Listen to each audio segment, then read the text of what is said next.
अमेरिकी राष्ट्रपति जो कि उस समय बाइडेन थे, उन्होंने अमेरिकी जनता को बताया कि अलकायदा के लीडर को टारगेट किया गया है। इसके बाद तस्वीरों में सामने आया जिसमें एक शख्स जिसका नाम स्मोक था ने देखा और सोचा कि अरे ये तो वही जगह है जहां वो पहले रह चुका है। ये उसके लिए एक अविश्वसनीय घटना थी। स्मोक को अफसोस हुआ कि अमेरिका के जिस दुश्मन पर $25 मिलियन का इनाम है वो भी वही था जहां पहले वो रह चुका था। अमेरिकी वर्करों ने ये जगह सिर्फ इसीलिए ली थी क्योंकि ये बहुत शांत थी, यहां ज्यादा लोग नहीं आते जाते थे। शायद उस दुश्मन को भी यही बात पसंद आई होगी। अलकायदा के मास्टरमाइंड अल जवाहिरी का जन्म 19 जून 1951 को मिस्र के एक संपन्न परिवार में हुआ था। इसी साल भारत में आम चुनाव की भी शुरुआत हुई थी। अरबी और फ्रेंच बोलने वाला जवाहिरी पेशे से सर्जन था, जो 14 साल की उम्र में मुस्लिम ब्रदरहुड का सदस्य बन गया। साल 1978 में उसने काहिरा विश्वविद्यालय की फिलॉसफी छात्रा अजा नवारी से शादी कर ली। जवाहिरी ने इजिप्शियन इस्लामिक जिहाद यानी EIJ का गठन किया था। इस संगठन ने 1970 के दशक में मिस्र में सेक्युलर शासन का विरोध किया। उसकी मांग थी कि मिस्र में इस्लामिक हुकूमत कायम हो। साल 1981 में मिस्र के राष्ट्रपति अनवर सादत की हत्या के बाद जवाहिरी को गिरफ्तार कर प्रताड़ित किया गया। मिस्र में 3 साल जेल में वो सऊदी अरब भाग गया और यहाँ पर मेडिसिन विभाग में प्रैक्टिस करने लगा। अमेरिका का आरोप था कि 11 सितंबर 2001 को 19 आतंकवादियों ने 4 कमर्शियल प्लेन हाईजैक किए थे। इनमें से 2 प्लेन वर्ल्ड ट्रेड सेंटर के नॉर्थ और साउथ टावर से टकरा दिए थे। इस हमले में 93 देशों के 2977 लोग मारे गए थे। हमला आतंकी संगठन अलकायदा ने किया था। अमेरिका का आरोप था इसमें ओसामा बिन लादेन की अल जवाहिरी ने मदद की थी। सऊदी में ही अल जवाहिरी की मुलाकात 1985 में अलकायदा प्रमुख ओसामा बिन लादेन से हुई। यहीं से दोनों आतंकियों के बीच रिश्ता मजबूत होने लगा। इसके बाद 2001 में अल जवाहिरी ने EIJ का अलकायदा में विलय कर लिया और दोनों दुनिया को दहलाने की साजिश रचने लगे। जवाहिरी ने अमेरिका हमले में ओसामा बिन लादेन की मौत के बाद संगठन की कमान अपने हाथ में ले ली थी। 2011 में वो अलकायदा का प्रमुख बन गया था। दुनिया भर में कई जगह हुई आतंकी हमलों के पीछे उसका हाथ माना जाता है। इसी पर अमेरिका ने अयमान अल जवाहिरी को पकड़ने के लिए एक मिशन बनाया जिसका नाम था काउंटर टेररिज्म ऑपरेशन।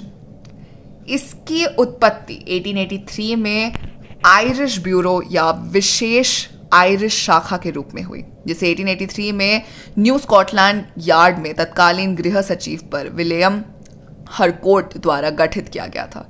इसमें सिर्फ 12 जासूस शामिल थे जिनका उद्देश्य लंदन और पूरे देश में चल रहे फेनियन आतंकवादी अभियान को पराजित करना था। नवंबर 2013 तक CTC के वर्तमान स्वरूप में 1350 पुलिस अधिकारी और 600 जासूसों सहित 75 विशेषज्ञ इकाइयों में काम करने वाला 1790 कर्मचारी शामिल थे, जो दुनिया में कहीं भी सक्रिय रूप से या प्रतिक्रियात्मक रूप से जवाब देने की क्षमता रखते थे। असल में बात उस वक्त की है जब अयमान अल जवाहिरी को काबुल के जिस घर की बालकनी पर अमेरिका ने ढेर किया उसे स्मोक नाम के एक शख्स ने पहचान लिया था। स्मोक ने अफगानिस्तान में अमेरिकी सरकार के एड प्रोजेक्ट में काम किया था। उसने कहा कि वो उस घर में रहा है और उसकी बालकनी से नज़ारा बेहद शानदार होता है। अल जवाहिरी से पहले ये विला स्मोक का घर था। स्मोक हर सुबह उठकर बालकनी से बाहर का नज़ारा लेता था। स्मोक ने CIA को इस बात की जानकारी दी थी कि अल जवाहिरी को बालकनी में खड़ा होना पसंद था और मैंने जब देखा तो सोचा बेशक उसे पसंद रहा होगा। वो एक शानदार बालकनी तो थी ही, क्योंकि जब काबुल शहर का कोहरा छाटा तो सुबह सुबह आप पहाड़ों को देखेंगे और ये एक खुले मैदान के बगल में है। अल जवाहिरी ने प्राइवेसी के लिए एक बांस की चटाई लगाई थी। स्मोक ने बताया कि यहाँ आप बिना किसी की नज़र में आए घूम सकते हैं। आपको कोई तभी देख सकेगा जब तक कोई ध्यान से न देखे। जवाहिरी की मौत से स्पष्ट है कि कोई ध्यान दे रहा था। जिस घर में अल जवाहिरी मारा गया था वह क्रीम रंग का है। यहाँ शीशे वाले हरे रंग की बालकनी है। जब अफगानिस्तान में युद्ध बढ़ा तो कई बंगलो NGO और प्रोजेक्ट के ठेकेदारों ने किराए पर लिया था। स्मोक जिसके लिए काम करता था वो भी ऐसे ही किराएदार में से एक था। उसने बताया कि इस घर के ग्राउंड फ्लोर पर कुछ भी होता तो उसका शोर पूरे घर में गूंजता था।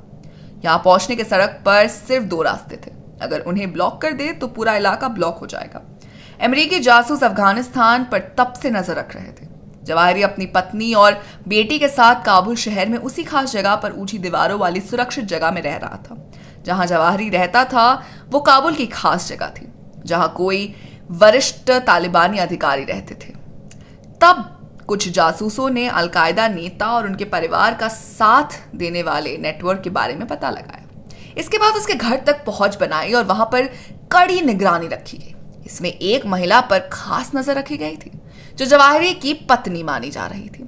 इसके अलावा वो महिला आतंकी ट्रेड क्राफ्ट का इस्तेमाल कर रही थी ताकि किसी को उनके पति के बारे में पता न चल सके। इस पड़ताल में सबसे अहम बात यह थी कि जवाहिरी ने कभी भी घर के बाहर कदम ही नहीं रखा और वो कभी कभी बालकनी में भी आता था, जिस पर अच्छे से रिसर्च की गई और पूरी तरह से सब कुछ स्पष्ट होने के बाद इसे मारने की प्लानिंग शुरू हो गई। इसके बाद खुद बाइडेन ने खुद इस ऑपरेशन पर ध्यान रखा और हर चीज को ध्यान में रखते हुए मारने का प्लान बनाया गया। इस मिशन की खास बात यह थी कि इसमें जवाहिरी के अलावा किसी भी व्यक्ति की हत्या नहीं हुई थी और यहां तक कि उसके घर वालों को भी इसके बारे में पता नहीं चला। इस पूरे ऑपरेशन में उसके बालकनी में आने के पैटर्न पर खास ध्यान दिया गया और उसके हिसाब से ही ऑपरेशन को अंजाम भी दिया गया। इसके बाद सुबह जब वो बालकनी में आया तो अमेरिका के ड्रोन ने उस पर हमला किया। अमेरिका के ऑपरेशन के समय अल जवाहिरी बालकनी में खड़ा था। अमेरिका ने हेलफायर मिसाइल से सटीक निशाना लगाया और आतंकी को मार गिराया। उस पर खास मिसाइल के जरिए हमला किया गया था जो ड्रोन की मदद से ही पॉसिबल हुआ था। अल जवाहिरी तब 71 इयर्स का था। अमेरिका द्वारा उसामा बिन लादेन को मारने के 11 साल बाद आतंकी सरगना को अमेरिका ने उसामा की तरह ही मार गिराया। जवाहिरी का ठिकाना लंबे समय से एक रहस्य बना हुआ था। 2020 के अंत से अफवाहें फैल रही थी कि अल जवाहिरी की बीमारी से मृत्यु हो गई है, लेकिन ऐसा नहीं था और फिर काबुल में उसका पता लगाकर उसकी मौत को अंजाम दे दिया गया। तो दोस्तों, ये जो आज हमने आपको मिशन बताया है, ऐसा ही कोई मिशन हमें फिल्म बागी के पार्ट 4 में देखने को मिल सकता है। तो आप हमें बताइए कि आप कितने एक्साइटेड है बागी 4 के लिए। साथ ही अगर आपको वीडियो पसंद आई हो तो इसे लाइक कीजिए, दोस्तों के साथ शेयर कीजिए और फिल्मी दुनिया से जुड़े रहने के लिए सब्सक्राइब कीजिए हमारे चैनल पॉलीग्राफ स्टूडियोज को।